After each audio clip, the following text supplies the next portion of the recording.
시청자 여러분 안녕하십니까. 대전 MBC 시사토론회 송인함입니다. 내년 4월이면 우리나라와 중국을 잇는 가장 가까운 백길이 열립니다. 바로 충남 서산 대산항에 국제여객선이 취항하게 되는 건데요.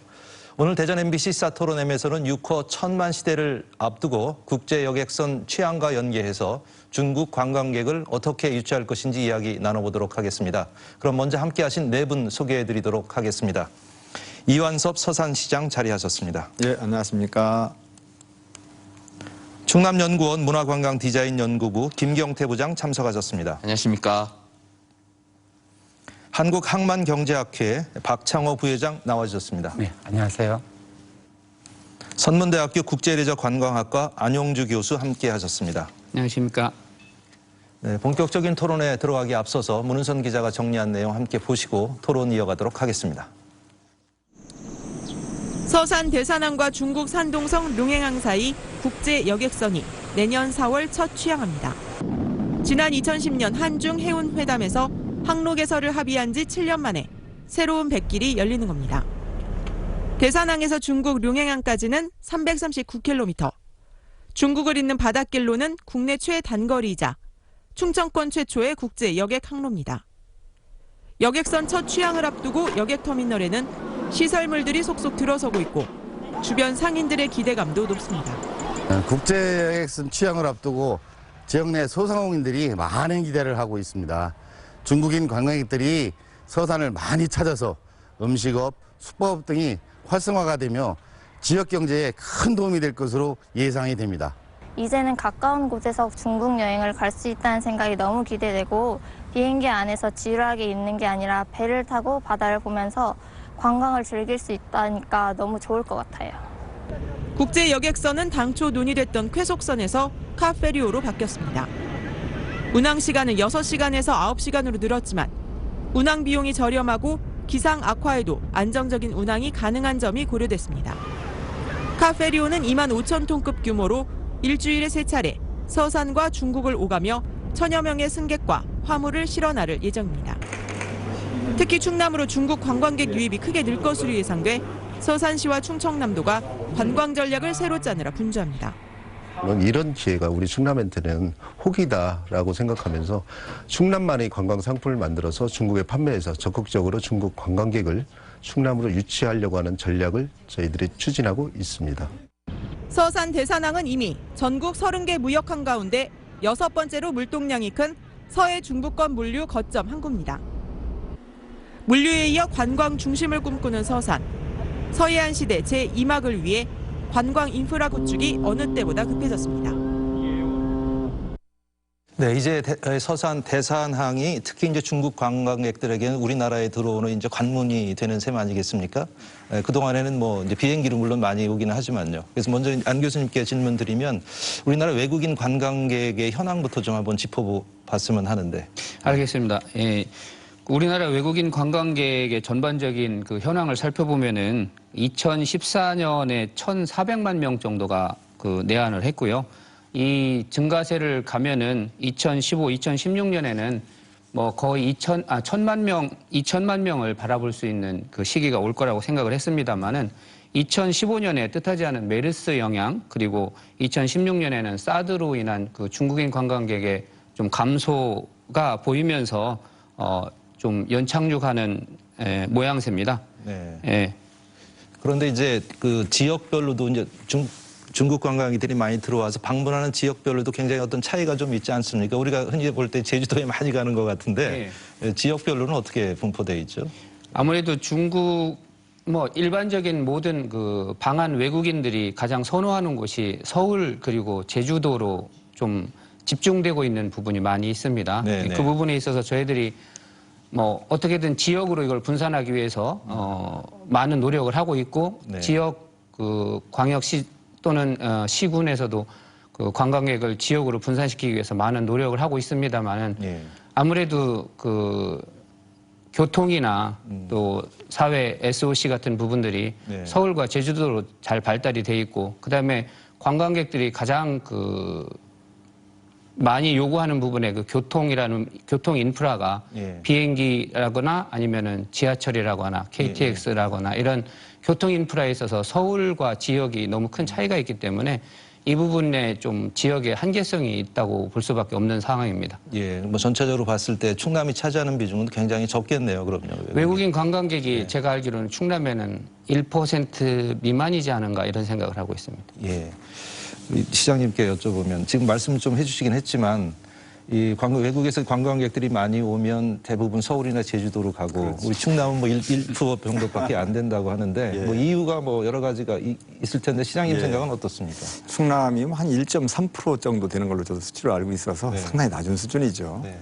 외국 관광객들이 이제 주로 우리 한국을 찾는 요인을 문화체육관광부에서 한번 이렇게 조사를 한 그 자료를 한번 봤더니 네. 우리가 얼핏 생각할 때는 뭔가 좀 볼거리 뭐 이런 측면에서 놀러 다니고 관광을 다니는 걸로 생각을 하는데 네. 그 결과를 보고 좀 의아스러웠습니다. 쇼핑이 1위로 나왔어요. 예. 예, 쇼핑이 이제 1위로 나왔고 나머지 이제 그 이후에 관광을 즐긴다든가 어떤 뭐 여러 가지 이제 요인이 있는데 관광객이 오는 이유가 이제 쇼핑이다 보니까 일단은 쇼핑을 할 수 있는 여건을 갖춘 인프라 있는 데가 어디냐라고 한다면 이제 서울하고 제주가 쉽게 이렇게 알 수가 있겠죠. 외국에서 여러 가지 이제 정보 매체를 통해서 아는 것도 그렇게 되기도 하고 그러다 보니까 서울과 제주를 많이 찾게 되는 것이고 또 좀 전에 말씀하신 것처럼 이 교통편, 네. 교통 인프라가 접근성이 잘 돼야만이 또 찾지 않겠습니까? 네. 서울같이 교통 인프라가 잘 되는 곳이 어디 있겠습니까? 또 이제 제주 같은 데는 관광 인프라도 잘 돼 있지만은 또 여러 가지 또 쇼핑도 할 수 있는 이런 측면도 잘 갖춰져 있기 때문에 그런 게 아닌가 이렇게 생각하고요.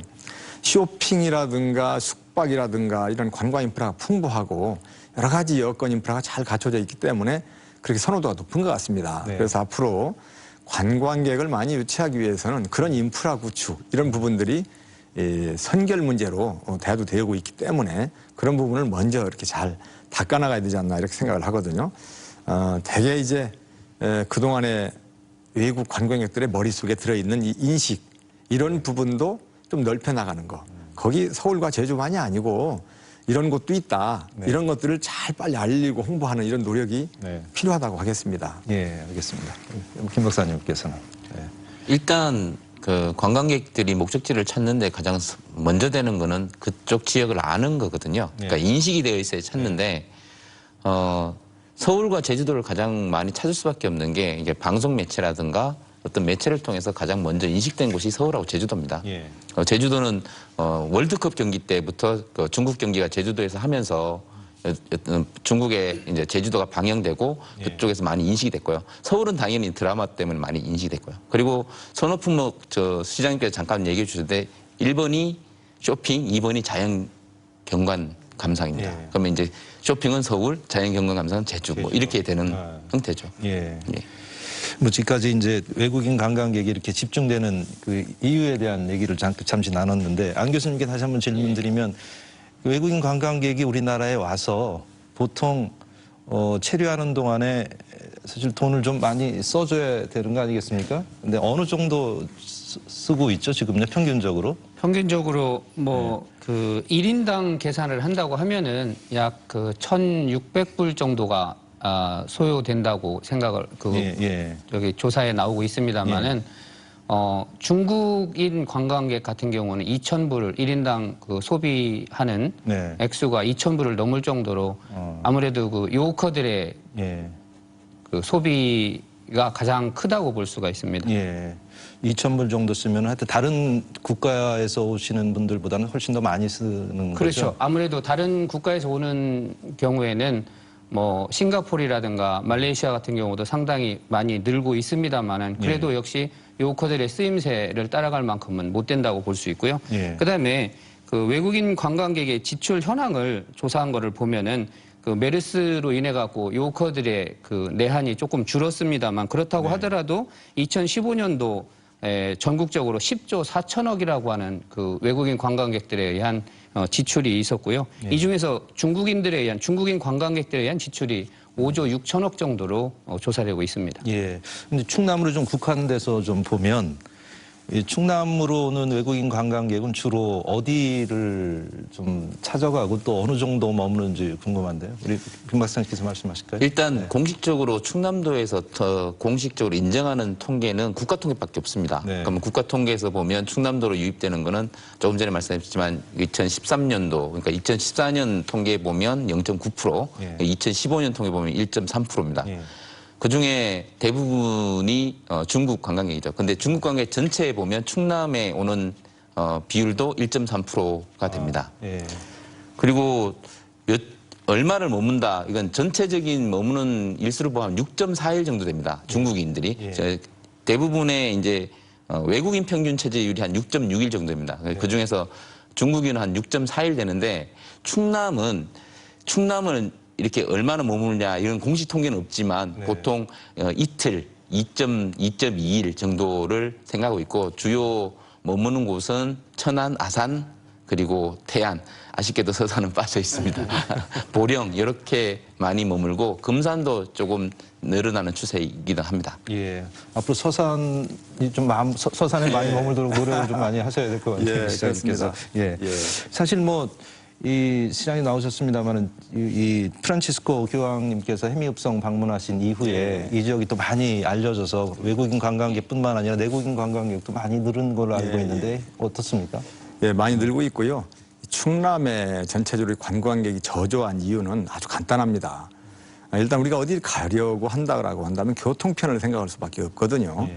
직접적으로 연결되는 항공편이라든가 이 항만 이런 교통편이 없다 보니까 일단은 생각하는 배제 대상이 되는 거죠.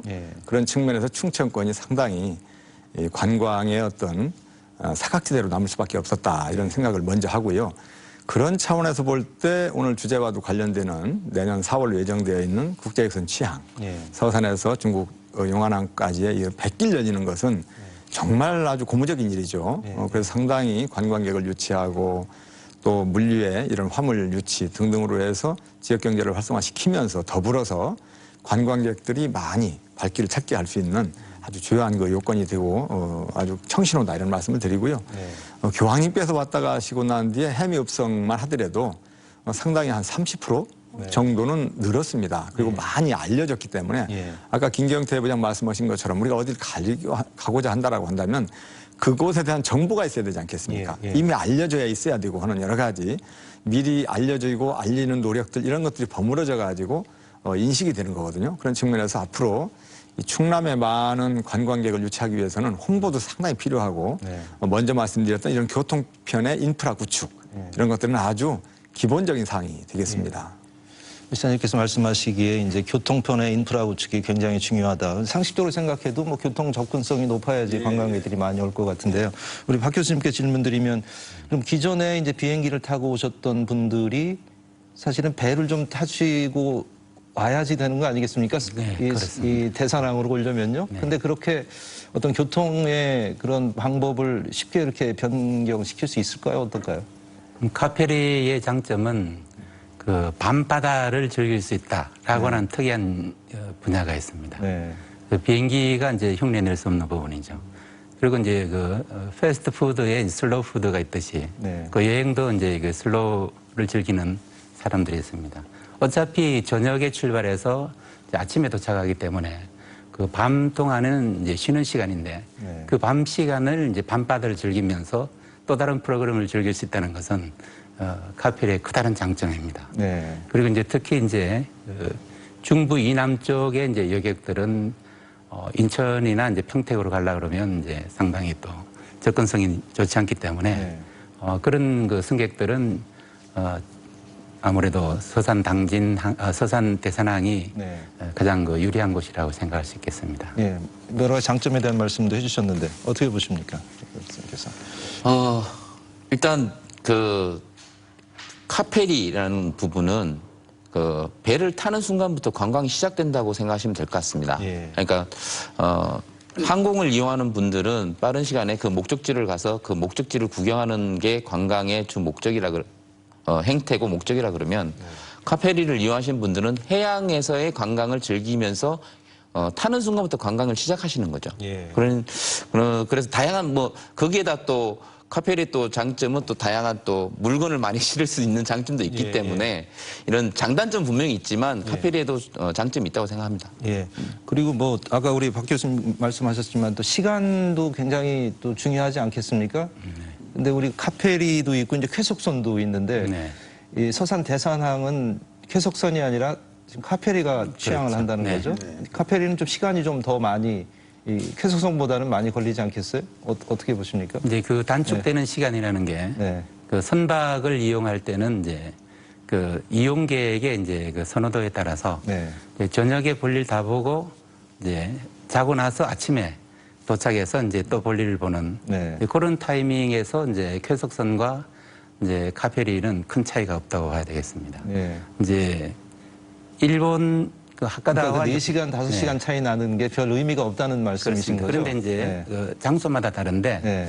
그 부산 하카다 간에는 이제 그 2시간 50분 만에 가는 그 쾌속선 때문에 그 자알기가 그 폐항되는 사태가 있었습니다. 네. 항공과 이제 그 해상이 경쟁을 해서 그런 경우가 있었는데 지금 선속보다 좀 더 빠른 50나트급 정도를 투입한다면 항공하고도 경쟁할 수도 있습니다. 예. 지금 상태로 볼 때는 쾌속선보다는 카페리가 이용객에게 더 적합하다고 판단이 됩니다. 비용적인 측면은 어떻게 되죠? 아무래도 이제 연료 소모량이 이제 그 쾌속선이 상당히 높습니다. 네. 그러다 보니까 운항 단가가 높기 때문에 그 운항자 입장에서 볼 때는 그 쾌속선보다는 카페리를 선호하게 되어 있습니다. 좀 새로운 사실인 것 같네요. 뭐 제 입장에서는 4시간이나 뭐 9시간이나 별 차이가 없다고 그러시는데 사실 하룻밤 이렇게 자는 거니까 큰 의미는 없다는 생각은 드네요. 근데 저녁에 네. 출발해서 이제 아침에 도착한다면 예. 그리고 낮 시간대에 움직일 것 같으면 대부분 그 항공기를 이용하지 예. 쾌속선을 이용하기가 쉽지가 않습니다. 예, 보통 예. 3시간 이내권이라면 이제 그 항공기와 이제 선박 쾌속선 간의 경쟁이 가능하지만 예. 5시간 이상 넘어가 버리면 사실 그 쾌속선이라는 것이 시간 단축의 의미가 크지가 않습니다. 예. 비행기하고는 뭐 단가 차이가 많이 나나요? 그러면? 우선 이제 운항비 자체가 그 항공기와 이제 그 선박은 3분의 1 정도 네. 비용으로 이제 경쟁을 할 수가 있습니다. 물론 이제 시장 가격은 다릅니다만 네. 실제 이제 같은 여객을 운송할 경우에 이제 항공기로 가는 것과 이제 그 선박으로 가는 경우에는 뭐 여러 가지 비용 비교를 통해서 이제 선박을 이용할 경우에는 3분의 1 가격이면 된다라는 것이 일반적입니다. 예. 그렇다면 그 사이에서 적정한 그 가격이 이제 이루어지겠죠. 예. 시장님, 이 취항 예정인 그 카페리호의 선박의 어떤 규모라든지 또는 뭐 시설, 또 항로 계획 같은 것들이 이미 다 나와 그렇죠. 있죠. 예. 지금 잘 진행되고 있고요. 일단 내년 4월 예정으로 있는 카페리는 한 2만 톤급으로 출발을 합니다. 예. 중국 연안을 이렇게 지금 현재 운항하고 있던 그 선박을 좀 여러 가지 시설을 좀 보완하고 개선해가지고 취항을 하게 되는데요. 아까 잠깐 자료화면에서 나왔던 것 같은데 한 1000여 명을 이제 승선시킬 수 있는 그런 규모에다가 컨테이너 이 화물을 한 150개 정도 TU라는 단위를 씁니다만은 그 정도 규모가 이제 2만 톤급이고 우선 내년에 취항하는 이 배는 새롭게 배를 만들어서 신조를 해서 띄우는 게 아니고 좀 전에 말씀드린 것처럼 기존에 중국 연안 항로를 운항하던 그 배를 수리를 해서 띄우게 됩니다. 그래서 한 2, 3년간 운항해 본다기보다 운항을 하고 그 과정에서 새롭게 한 2만 5천 톤급을 새롭게 신조를 할 그런 계획으로 있죠. 예, 그래서 상당히 그 서산 대산항에서 출발하는 또 이 국제 여객선은 새 배가 아닌데 하는 그 걱정은 하나도 하실 게 없습니다. 국제적인 그 여객 항로 운항 규정에 맞게끔 STCW라든가 STCW의 이 선원의 어떤 그 자격 규정이라든가 당직 관련 여러 가지 이런 규정을 한 그 규정이 있습니다. 그리고 솔라스라고 하는 또 국제 이 여객 항로 운항 규정이 있는데 여기에 맞는 여러 가지 여건을 맞추는 시설을 또 갖추고 그 안에 여러 가지 프로그램을 즐길 수 있는 시설, 뭐 오락도 할 수 있게끔 모든 이런 부분들을 갖춘 그런 배로 해서 이제 출항을 하게 되는 것이죠. 그래서 상당히 아마 저는 이 국제여객선 내년에 대산항에서 취항을 하는 이 부분이 많은 부분에 있어서 출발할 때 시점에서 걱정을 안고 시작하는 부분도 없지 않아 있겠습니다만은 상당히 그 관광객과 화물 이런 그 유치를 통해서 지역 경제 활성화하는데 큰 도움이 될 거라고 그렇게 생각을 합니다. 예. 근데 하나 이제 걱정되는 게 아까도 이제 말씀하셨지만 국제 여객선을 이제 대산에서 타고 중국으로 가고 중국에서 이렇게 올 때 보통 아까 뭐 쾌속선은 한 5시간 정도 걸리신다고 하고 카페리오는 뭐 9시간 내지 10시간 정도 걸리는데 우리가 상식적으로 생각할 때 그 시간 동안에 9시간이나 10시간 동안에 얼마만큼 승객들을 재미있게 해주고 보람 있고 좋은 경험을 해주느냐가 굉장히 중요한 것 같아요. 속도가 좀 늦다 하더라도 시간이 좀 걸린다 하더라도 그런 문제들을 어떻게 해결해 줄 거며 또 하나는 아까 시장님께서도 언뜻 말씀하셨지만은 선사 입장에서 뭔가 수익이 돼야지 되는 거 아니겠습니까? 선사도 이게 운행을 하면서 이제 돈을 벌 수 있게끔 만들어주는 어떤 제도적 장치가 있어야 될 것 같은데 그런 어떤 방안도 생각하고 계실 텐데 어떻습니까? 예, 그렇습니다. 마찬가지로 즐겁게 해야만이 또 고객들, 관광객들 많이 타지 않겠습니까? 네. 그리고 또 선사 입장에서도 많이 탔는데도 불구하고 아무런 이익이 없다라고 한다면 큰 의미가 없겠죠. 그래서 이제 이 배에 여러 가지 이제 오락 시설이라든가 관광객들이 타고서 거기서 어떤 그 워크숍도 할 수 있고 할 수 있는 다양한 또 영화도 볼 수 있겠고 네. 등등 프로그램을 즐기면서 또 여행을 하면서 그냥 장시간 가는 동안에 무료하게 잠만 잘 것이 아니라 네. 그 안에서 즐길 것도 즐기고 또 음식도 맛있는 음식도 사 먹을 수 있고 또 면세점 같은 것도 네. 어떤 그 쇼핑도 할 수 있고 하는 다양한 것들을 갖추게 되는 것이죠. 예. 그런 것들을 통해서 선사는 또 선사 나름대로 어떤 수익성을 또 창출할 수 있게 될 거라고 저는 보고요. 지금 이제 카페리와 쾌속선 얘기가 좀 전에 나왔었습니다만은 장단점은 분명히 있습니다. 이 쾌속선은 신속성, 빨리 갈 수 있는 이런 부분도 있지만은 이 카페리는 여행도 즐기면서 다양한 욕구를 충족시켜 줄 수 있는 네. 또 그런 측면, 더군다나 이제 환불을 적재하기 때문에 네. 여러 가지 물건과 함께 이동할 수 있는 여러 가지 이런 측면에서 선사 입장에서도 수익성을 창출할 수 있는 여러 가지 요소가 충분히 내재되어 있다. 네. 그렇게 보시면 이해가 될 것 같습니다. 박 교수님은 어떻게 보십니까? 좀 더 보충을 드리면 그 카페리가 이제 취항하는 곳이 이제 인천 평택 지금 이제 대산항입니다. 네. 이제 대산항이 이제 가장 거리가 짧기 때문에 그 운항으로 볼 때는 이제 가장 긴 곳이 이제 26시간 걸리는 천진입니다. 예. 근데 지금 여기는 이제 10시간도 안 걸리기 때문에 보통 최소한 이제 몇 시간 세이빙이 되기 때문에 그만큼 이제 연료도 또는 운항 경비가 싸게 치입니다. 그래서 이제 이 구간을 운항하는 선사는 이제 다른 그 구간을 운항하는 선사보다도 절감된 경비를 선내 프로그램에 투입할 수가 있게 됩니다. 예. 그래서 이제 그 서산시와 잘 그 협의가 된다 그러면 그 선내 프로그램과 이제 이런 그 서산시의 이제 그 조합으로 예. 다른 지역에서의 이제 카페리보다 훨씬 더 경쟁력 있는 프로그램을 그 밤바다에서 즐길 수 있도록 만들 수가 있습니다. 네. 그런 절대적인 장점이 있습니다. 그러니까 서산시에서 뭔가 정책적으로 많은 도움을 줘야지 그 그렇습니다. 선사가 경쟁력을 갖고 열심히 해서 이제 고객들을 끌어오겠네요. 그렇죠? 네, 그렇습니다. 네. 아무래도 이제 그 카페리의 가장 이제 중요한 것은 이제 승객들과 이제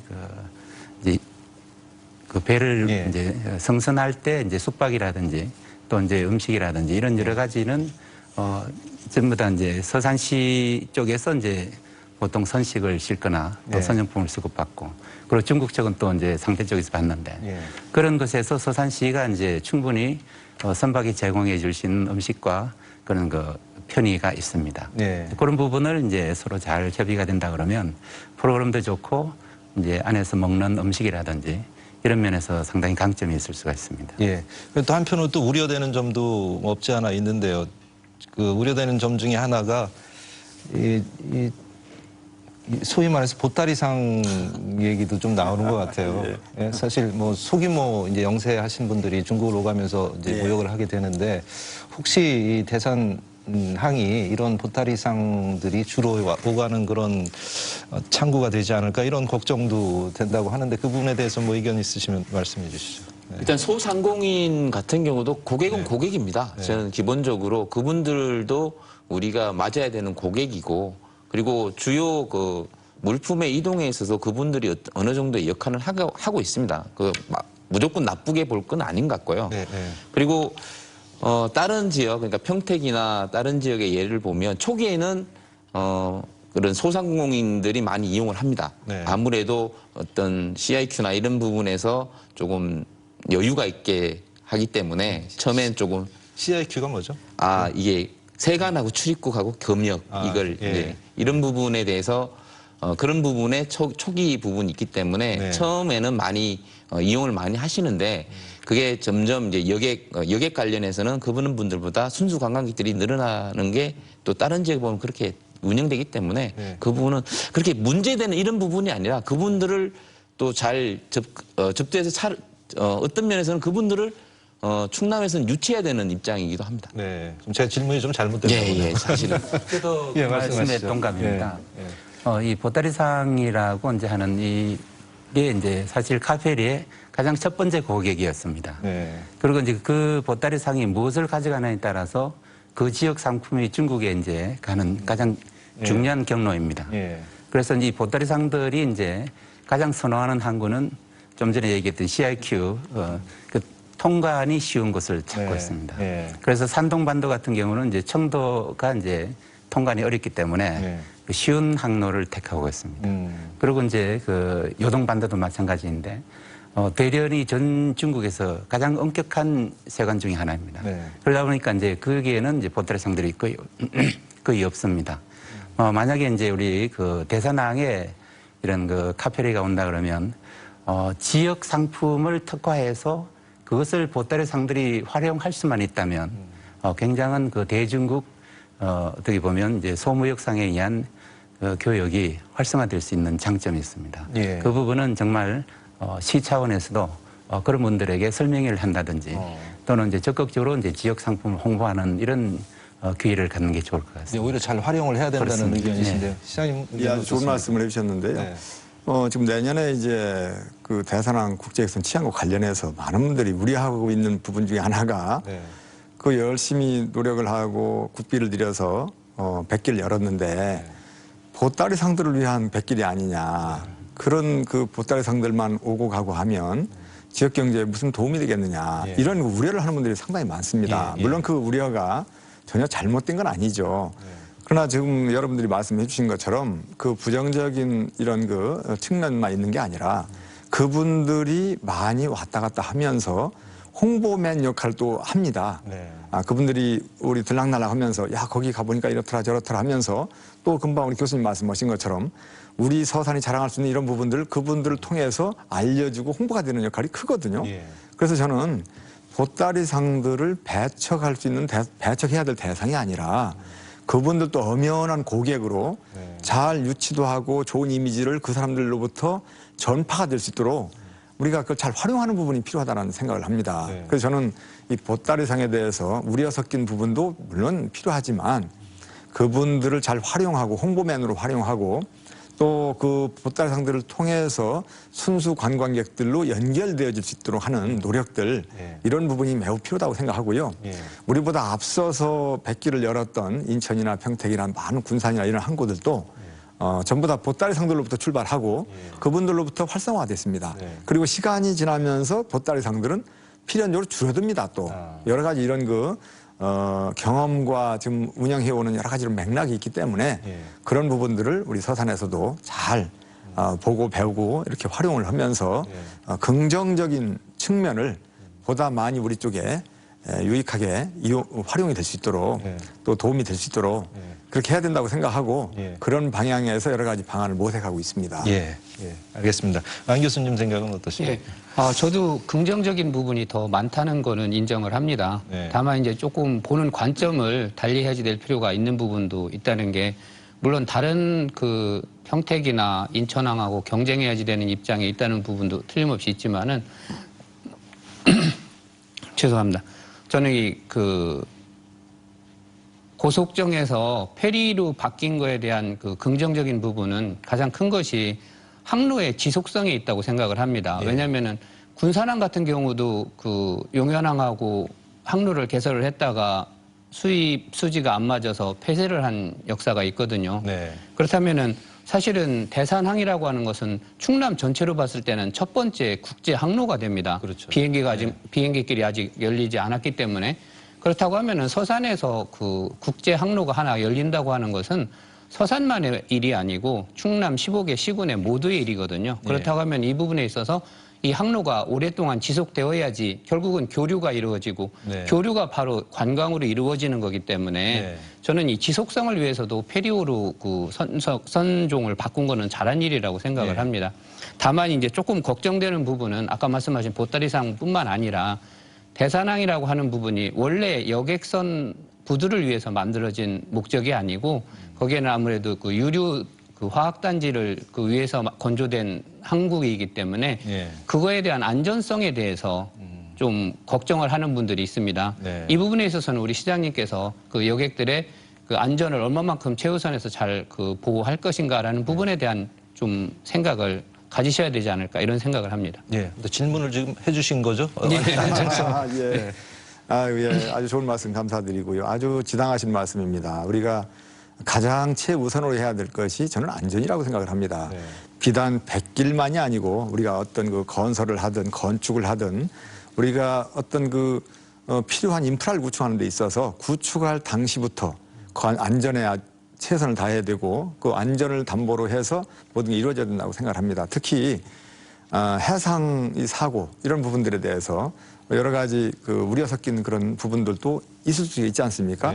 이 쾌속선과 카페리의 장단점 비교 중에 빼놓을 수 없는 것이 하나가 카페리가 쾌속선보다는 안전성이 더 높다는 겁니다. 그런 측면에서도 안전이 훨씬 더 담보가 되고요.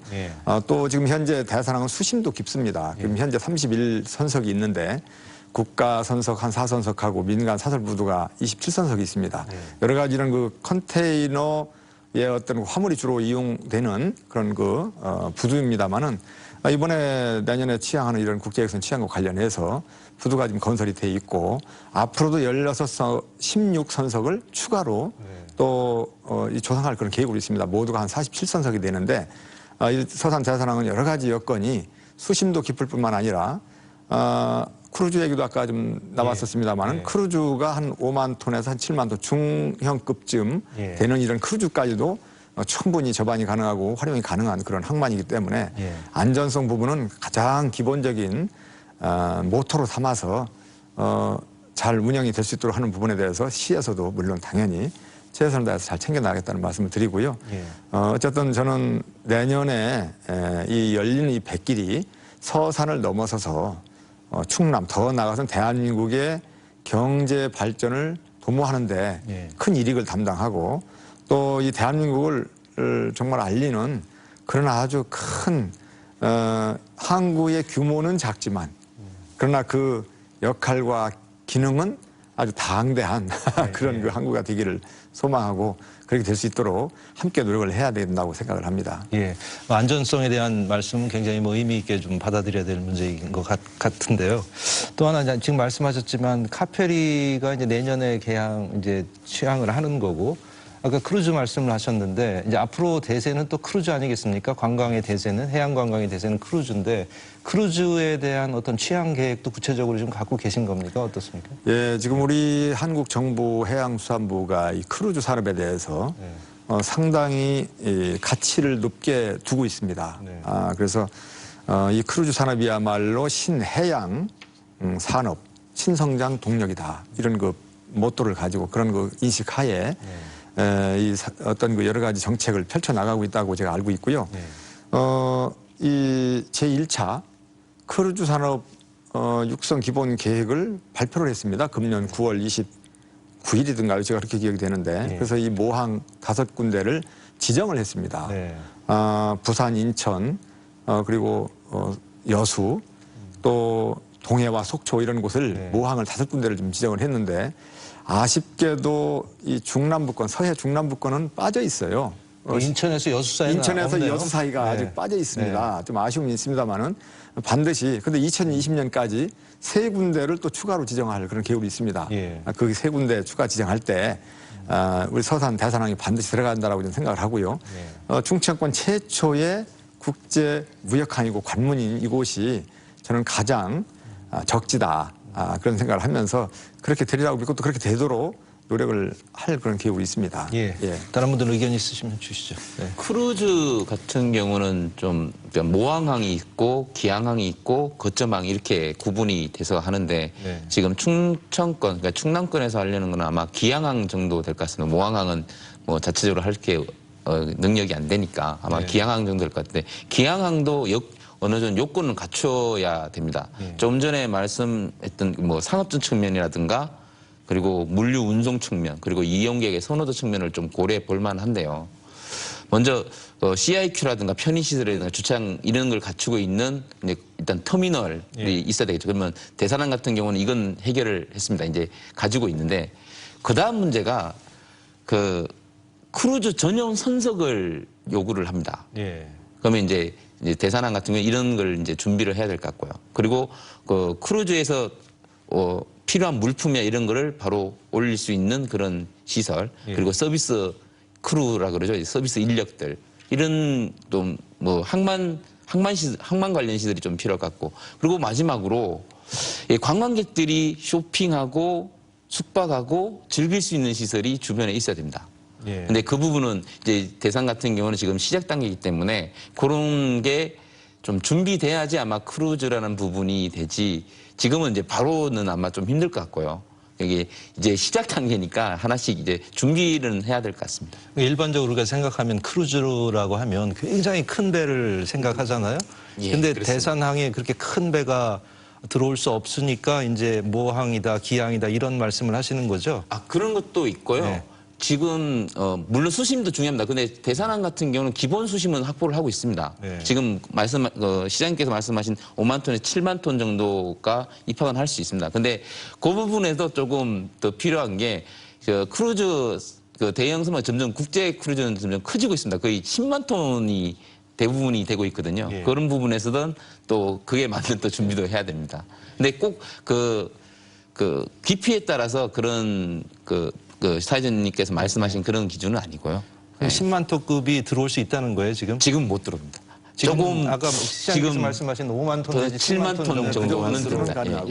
그 정도밖에 안 된다는 거죠. 그걸 제가 좀 보충을 드리면 그 세계 3대 그 크루즈 선사가 이제 1위가 이제 카니발이고 이제 2위가 로얄 캐리비안 인터내셔널, 3위가 이제 노르웨이지안 크루즈 라인. 이런 배들은 뭐 20만 톤급입니다. 그리고 이제 이 아시아권에 이제 또 취항하는 것도 이제 보통 한 10만 톤급, 이제 총톤수로 이제 그렇게 얘기를 하는데 이제 수심은 그렇게 깊지가 않습니다. 세계에서 가장 큰 오아시스 오브 더 시즈라고 하는 이 배는 총톤수가 22만 5천 톤급입니다. 그런데 수심은 이제 9.3m밖에 되지 않기 때문에 수심의 문제가 아니고 이제 그런 대형 선사가 이제 기항하는 세 가지 조건이 있는데 첫 번째는 팔려야 됩니다. 상품이. 상품이 팔려야 된다. 그래서 이제 여기서 모객이 돼야 된다는 말씀이죠. 이제 대산항에 들어갔다. 그러면 이제 고객들이 이제 거기 가서 뭔가를 봐야 되는 것이죠. 그 거리만 있으면 첫째 이제 모이는 겁니다. 이 크루즈라는 것은 여객선 플러스 호텔이기 때문에 호텔이 이제 움직이는 호텔이지 않습니까? 그 호텔에서 자고 그 다음에 뭔가 이제 있으면서 즐겨야 되는데 그 즐길 거리를 돌아다니면서 찾는다는 얘기입니다. 그래서 관광 상품이 있는 곳을 가는 것이죠. 그래서 이제 여기서 관광 상품은 크게 이제 두 가지가 있는데 이렇게 이제 즐기는 거 하고 그리고 이제 건강이나 미용 같이 이제 자기에게 뭔가 이득이 되는 또 그런 쇼핑거리가 이제 있어야 되는 것이죠. 그런 상품이 있는 곳은 갑니다. 그리고 이제 세 번째는 가격이거든요. 여기 들어가면 이제 싸다. 그렇게 이제 싸고 이제 편리하다 하면 갈 수 있다는 얘기입니다. 그래서 이제 대산항이 대형 크루즈선이 들어올 수 없다라는 것은 전제가 없습니다. 이런 대형 선사들이 만약에 선택을 하지 않는다면 또 이제 아시아권에서 가장 큰 스타크루즈라는 회사가 있습니다. 부산항에서 기항한 적이 있습니다만 1년 만에 이제 폐항을 했습니다. 다시 또 한국에 들어오고 싶어 합니다. 그리고 또 이제 이번에 크루즈법이 이제 개정이 되어서 우리나라 선사도 크루즈를 할 수 있게 됐습니다. 그래서 이제 한번 크루즈 선사가 있었다가 이제 망했습니다만 부산에서 이제 오사카 가는 펜스타라는 여객선이 크루즈를 표방하고 있습니다.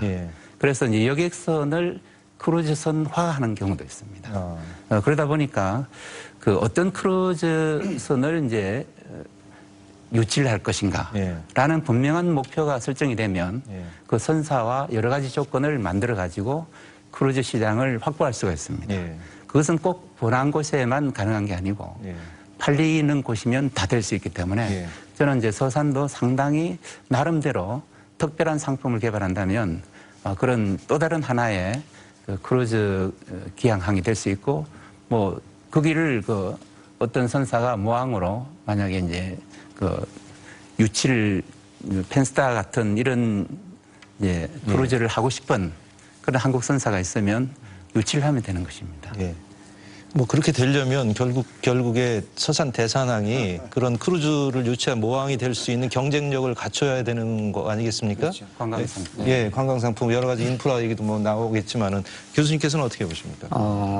저는 크루즈 항으로서 아까 우리 그 김 박사님이 말씀하신 것처럼 이게 그 모항이 있고 기항이 있는데 기항이라고 하는 것은 하루를 정박하거나 아니면 잠시 들러서 즐기고서는 다시 다음 항로로 출발하는 이런 역할을 하는데 사실은 그 크루즈가 한번 기항을 하는 거에 따라서 아까 우리 그 박 교수님이 말씀하신 것처럼 22만 톤짜리가 한번 오면 엄청난 그 경제적 파급 효과를 갖습니다. 왜냐하면은 그 세계 시장 규모를 보면은 약 36조 2천억 달러 정도의 2천억 원 정도의 그 경제적 파급 효과를 갖고 있다고 하거든요. 그리고 아시아 시장에서만 이미 2억 원 정도의 그 경제적인 가치가 있다고 보고 있습니다. 그래서 중국에서는 이미 일찌감치 벌써 10만 톤, 20만 톤짜리 모항으로서 쓸 수 있는 그 크루즈 항을 개발을 해서 움직이고 있고 사실은 그 환황해권은 저희들이 지금 충남에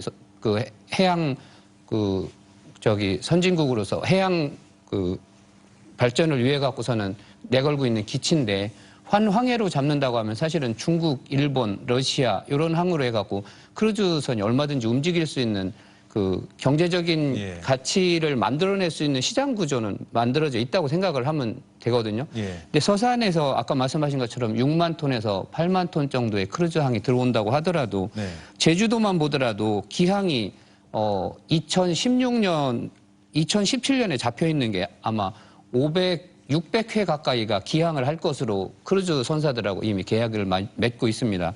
거기서 벌어들이는 그 지역 경제 파급 효과가 5,380억 정도가 지금 경제적인 파급 효과가 있다고 하거든요.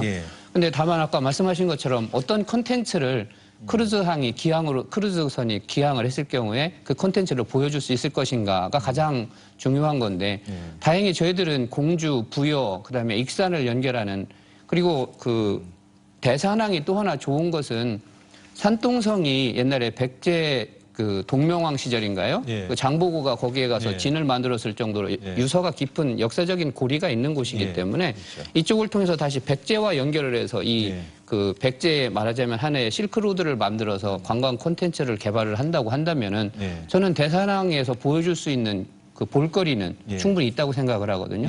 관광은 사실은 그 볼거리, 먹거리, 그다음에 살거리입니다. 그래서 이것을 저희들이 어떻게 제공할 것인가를 서산시뿐만 아니라 충청남도 자체가 같이 협업을 해서 좋은 콘텐츠를 보여줄 수 있는 콘텐츠를 만들어내는 게 가장 그 중요한 거 아닌가 이런 생각을 합니다. 뭐 핵심을 짚어주신 것 같은 결국엔 연계관광 말씀을 이제 하시는 거잖아요. 시장님이 답변을 해주셔야 될 것 같은데 그럼요. 이제 오면 관광객들이 오면 대산항을 거쳐서 딴 도로 나가면 아무 충청남도에 의미가 없는 거 아니겠습니까?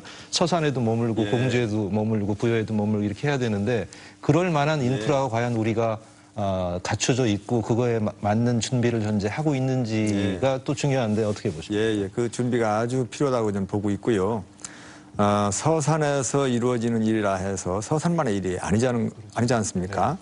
15개 시군 우리 충청남도 모두의 일입니다. 그래서 충남을 넘어서서 인근 다른 지역도 마찬가지죠. 저는 우리 서산이 가지고 있는 볼거리, 뭐 즐길거리, 먹거리 또는 살거리 등등 서산만의 것 가지고서는 턱없이 부족하다. 저만의 인식이 아니고 아마 모두가 공감하실 겁니다. 그럼 어떻게 해야 될 것이냐. 바로 인근 지자체 우리 모두가 함께 똑같은 마음으로 관광 상품을 개발하는 데 노력을 해야 되고 또 이 관광 루트라든가 이런 것도 연계 관광을 할 수 있게끔 해야 되고 이 상품 같은 것들도 함께 우리 서산만에서만 살 수 있는 이런 상품이 아니라 충청권에서 살 수 있는 여러 가지 이런 우리 나타낼 수 있는 자랑할 수 있는 이런 거리를 상품화시켜야 된다라고 생각하거든요. 그래서 지금 현재 환회권 행정협의회라고 이미 우리 서산과 당진과 태안과 또 보령, 서천, 홍성 이렇게 지금 함께 지자체장들이 협의회를 구성을 해서 나름대로 실무적인 미팅도 여러 번 하고 노력을 많이 하고 있습니다. 그리고 여러 가지 이제 관광 루트라든가 관광 상품 개발이라든가 등등에 대해서 아이디어를 공유하고 충청남도가 컨트롤 타워 역할을 하면서 뭔가 이런 역할도 또 좀 하고 계시죠. 저는 그런 부분들이 차근차근 단계적으로 진행이 된다면 지금 현재는 눈앞에 가시화되고 딱 내놓을 건 없다라고 생각이 되지만 시간이 지나면서 상당히 많은 부분 어필할 수 있는 부분이 있을 것이다. 특히 이제 우리 서해안은 중국 쪽에서 볼 때는 동쪽 아니겠습니까? 그래서 그런 맥락에서 서산도 해지는 서산이고 해뜨는 서산이라고 캐치프레이로 되어 있습니다만은 중국 분들은 이 동해 쪽을 바라보고 우리 쪽이 이제 동해니까 해 뜨는 모습이라든가 이런 건 많이 보지만 해가 지는 낙조라든가 이런 것들은 아마 보기 어려운 걸로 제가 알고 있습니다. 그런 부분들에 있어서는 우리 서해안이 가지고 있는 아주 큰 장점 중에 또 하나죠. 여러 가지 이런 부분들을 잘 살려나간다면 상당히 많은 부분 우리가 그 중국인들로부터 발길을 끌어당길 수 있는 요인이 될 것이다. 이런 말씀을 좀 드리면서 여러 가지 준비할 부분들이 상당히 많이 있습니다. 나름대로 시에서도 준비하고 있습니다만은 금방 시간이 요하는 부분들이 또 있기 때문에 이런 부분들은 인근 지자체들과 함께 또 협의도 하고 함께 아이디어도 모으고 또 충청남도에서 함께 그런 컨트롤 타워 역할도 하면서 함께 노력을 해나가고 있고 또 그렇게 해야 된다고 생각을 합니다. 인프라 문제에서 좀 구체적으로 질문 드리고 싶은데요. 지금 대산 당진 고속도로라든지 뭐 비행장로라든지 아니면 철도 연계라든지 그렇습니다. 이런 문제들도 굉장히 중요한 관심사 아니겠습니까? 그 부분도 좀 말씀해 주시면 그렇습니다. 그게 이제 가장 큰 어찌 보면 밑줄기고 밑바탕이라고 저는 생각합니다. 아까 처음에 말씀드린 것처럼 관광객을 유치하기 위해서는 일단 교통편이 인프라가 잘 돼야 되지 않겠습니까? 그런데 배편도 안 되고 항공편, 하늘편도 안 되고 여러 가지 없다라고 한다면 거기서 더 얘기가 진일보가 안 되죠. 그래서 우리 서산이 가지고 있는 여러 가지 자연적인 요건이라든가 인프라가 좋은 것은 가지고 있지만 가장 아쉽게 생각하고 있던 것들이 이제 고속도로죠. 항만과 연결되는 고속도로가 연결이 안 돼 있어가지고 수십 년간 우리가 참 갈증을 느껴왔는데 아시다시피 대산당면 고속도로가 국가 계획에 반영이 돼서 여타가 반영이 돼가지고 이제 추진되게 돼 있습니다. 한 금년 2016년부터 최소한 한 5년, 6년, 7년 그 이상은 넘어가지 않도록 최대한 앞당겨서 완공이 될 수 있도록 노력하겠다는 말씀을 드리고요. 그다음에 하늘길도 매우 중요하죠. 항공편이 있어야만이 또 많은 그 관광객을 유치를 할 수 있죠. 우리 서산에 우리나라에서 가장 큰 규모를 가지고 있는 20전투 비행단이 있는데 20전투 비행단을 활용을 해서 민항 비행장으로 이렇게 운영을 한다면 또 상당한 그 관광객을 유치할 수 있는 것이죠. 가장 장점은 현재 이 20전투 비행단의 활주로를 이용할 수 있다는 것이죠. 2743m 활주로가 2개나 있고 또 유도로가 4개나 있고 하기 때문에 기본적인 어떤 계류 시설이라든가 또 주차장이라든가 진입도로라든가 이런 필요한 부분들 한 500억 미만이면 가능한 걸로 이렇게 나와 있거든요. 그런 부분들만 건설하면 되기 때문에 하늘길 여는 부분도 큰 어려움이 없다. 국가계획에 이것도 반영돼 있기 때문에 우리가 정상적으로만 추진이 된다면 5년 정도 지나면 바로 제주도, 김해, 울릉도, 흑산도 더군다나 또 중국으로 이렇게 그 항공편을 이용할 수 있겠다. 이런 그 비전을 가지고 있고요. 철도도 또 관심을 가져야 되죠. 한국까지 철도가 연결돼야 되겠다는 그런 생각하에서 노력을 해가지고 지금 국가계획에 반영이 돼 있습니다. 제3차 국가철도망 구축계획에 반영이 돼 있기 때문에 이 부분도 또 정상적으로만 추진이 된다면 물론 정상적으로 추진될 수 있도록 해야 되고요.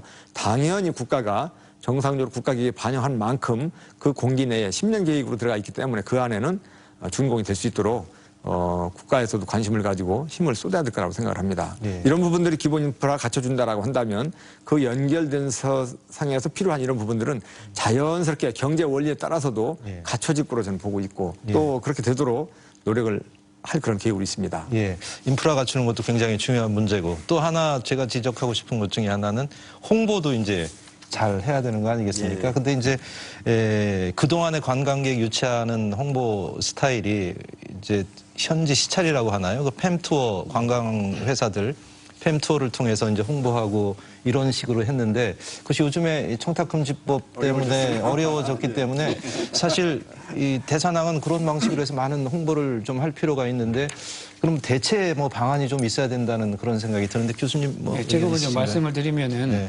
사실은 그 청탁금지법은 저는 사실은 반드시 있어야지 되는 법이라고 저는 생각을 합니다. 개인적인 생각이지만은 왜냐면은 뭐 사실은 저는 오랫동안 일본에서 유학을 했습니다만 그 가서 보면은 사실은 좀 우리나라 사람들하고는 정서적으로 조금 우리나라 사람들은 일본 사람들이 이렇게 밥을 같이 먹고서도 각자 계산하는 걸 보면서 좀 야멸차다거나 뭐 좀 안 좋은 쪽인 네거티브한 생각을 했었습니다만은 오히려 사람 관계에 있어서 그렇게 함으로써 조금 더 내가 거절할 부분은 거절을 할 수 있다라고 하는 어떠한 환경을 만들어주는 거잖아요. 그래서 저는 뭐 이것이 반드시 저희들 관광 산업에 엄청난 타격을 줄 거라고는 생각하지 않습니다. 다만 지금은 조정 기간이고 서로가 다 잘 몰라서 어떻게 하면 좋을지 방안을 모색하는 기간이기 때문에 약간의 좀 혼동은 있을 수 있습니다만은 시간이 지나면 이거는 저는 자연스럽게 또 해소될 수 있는 부분이라고 생각을 하는데 다만 이 그 팸투어라든가 좀 일정 부분에 있어서 옛날에는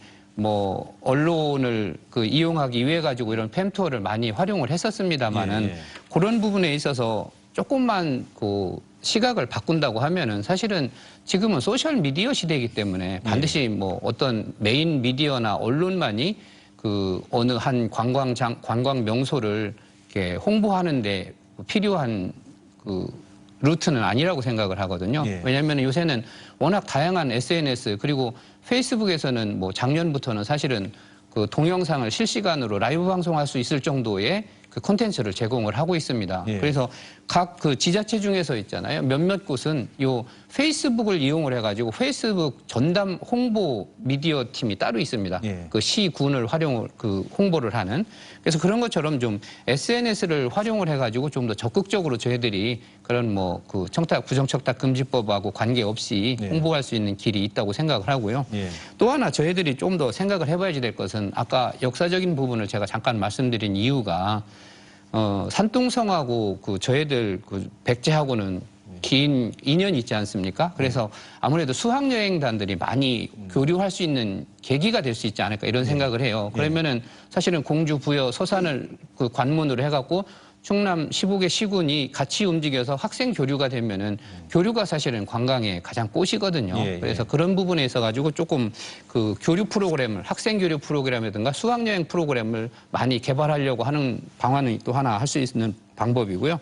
또 하나는 이제 그 충남뿐만 아니라 서산도 물론입니다만은 15개 시군 그리고 충남도에는 엄청나게 많은 예술인 단체들이 그 계십니다. 이 예술인 분들이 그 끼를 발산하고 싶은데 발산하고 싶을 만한 장소가 제공이 안 되는 경우도 많아요. 근데 그런 분들을 아까 열리는 바닷길에다가 선상에서 공연을 한다거나 아니면은 중국 그 산둥성에 가서 그런 그 예술인들의 한국적인 모습을 보여준다거나 이렇게 하는 것이 사실은 그 홍보에 큰 역할을 해주는 거거든요. 그래서 너무 이렇게 지금까지 했었던 기존의 그 언론 플레이나 홍보를 떠나서 약간 다른 시각으로 보면은 저희들이 홍보할 수 있는 그 방법은 얼마든지 찾아낼 수 있지 않을까 이런 생각을 합니다. 그리고 이제 말씀 중에 제가 생각나는 것 중에 하나가 지금 우리 토론이 이제 여객 중심으로 얘기를 했는데 사실 대산항이 또 활성화되려면은 또 화물도 사실 굉장히 중요한 물류 아니겠습니까?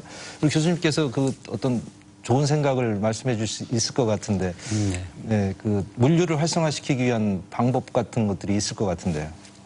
네.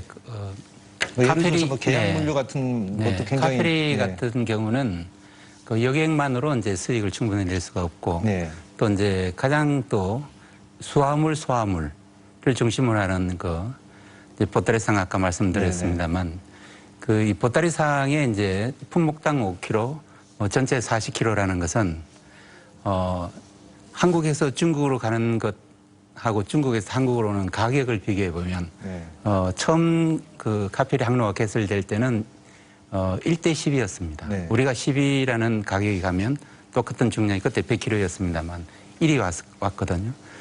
지금으로 따져도 한국에서 중국을 하는 게 훨씬 더 비싼 게 가고 네. 중국에서 한국으로 오는 게 이제 싼 게 옵니다. 그래서 그런 쌍방의 이제 교역 물동량을 볼 때 일반 컨테이너선을 이용해서 하는 것보다도 카페를 이용하는 것은 상당히 인적인 요소가 많습니다. 네. 그래서 이제 여행객들이 이제 무엇을 가져가고 가져올 것인가라는 일종의 가이드라인이 필요합니다. 네. 이제 승객이든 이제 화물이든 이제 서산 대산항이라고 했을 때 CI라 그럴까요? 이미지가 중요한데 네. 이제 지금은 사실 서산시 대산항이라고 하면 인천 같은 경우는 인천 자체가 이미 알려져 있는 곳입니다. 네. 근데 이제 대산항은 좀 생소하거든요. 네. 그래서 이제 대산항이라는 브랜드를 계속 가지고 가야 되는가? 네. 이제 서산으로 오세요.